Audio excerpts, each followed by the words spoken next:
大家好，歡迎收聽2025年6月20日嘅北愛爾蘭新聞評論。我係阿林。今日我哋聽聽於 Sky News 記者 Alex Culbertson 所寫有關 BNO 故事，一單令好多香港人都夜晚瞓唔着嘅大新聞。講緊嘅係英國政府好似準備反口，將 BNO 港人由原本5年攞定居身份 settled status 改成要等10年，搞到成個社區都好震驚。啲人話搬晒屋落晒地，而家你話唔認數？點解大家咁嬲？其實自從2021年英國開放咗 BNO 簽證計劃，當時話明咗你搬嚟英國住夠5年就可以申請 settled status， 再住多1年就可以攞 citizenship。成個 deal 就係咁，你嚟我俾你機會落地生根，將來變英國公民。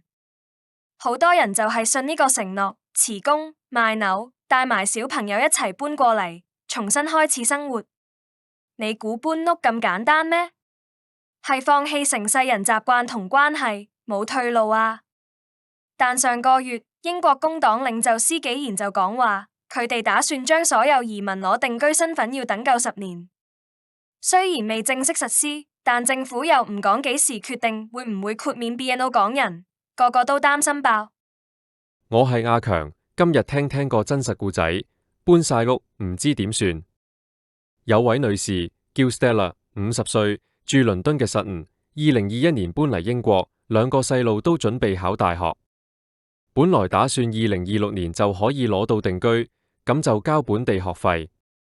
但如果變做10年，就要交5年國際學生學費，分鐘差幾萬鎊。佢話我哋將成個生活打包帶嚟英國，乜都重新開始，點知政府話改就改，搞到我哋好唔安樂。另一位爸爸靠問話佢個仔打劍擊，原本有機會代表英國 National Team， 但因為身份未 settle， 唔可以參賽。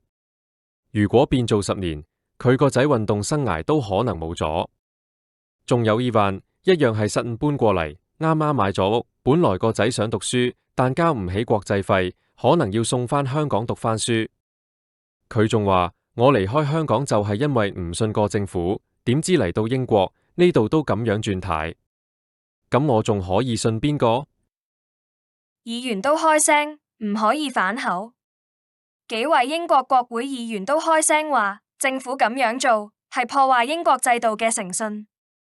工黨議員 James Nace 話，咁多香港人信你嚟英國揾安穩生活，你而家唔守承諾，會永久破壞信任。仲有 Nadia Whitcomb 話，5年定居係香港人嘅生命線，突然改例，對佢哋好唔公平。自由民主黨議員 Clive Jones 講得最實，呢單唔係計人數，係講良心。你歡迎咗人入嚟，轉頭又話唔算，冇 credibility。老實講，大家嚟英國係因為信呢度守承諾，有法治，唔係話變就變。而家你話未來新嚟嘅人要10年，好啦，但你唔可以對已經嚟咗、已經交稅、做足規矩嘅人話反口就反口。信任呢樣嘢一旦冇咗，就唔容易重建返。同埋改呢條例對非法移民根本冇幫助，反而打擊咗一班守法、為英國貢獻緊嘅家庭。無論你支持咩黨，都要明白一樣嘢，政府講咗嘅承諾就應該兌現，唔可以同啲港人講嚟啦，我保護你，跟住人哋信你搬埋嚟之後，你又話唔好意思，我改主意啦。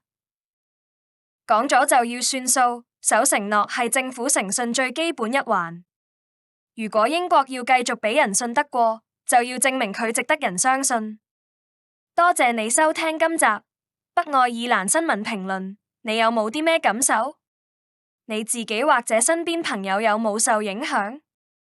歡迎留言、分享、點讚，同我哋一齊發聲。下次見。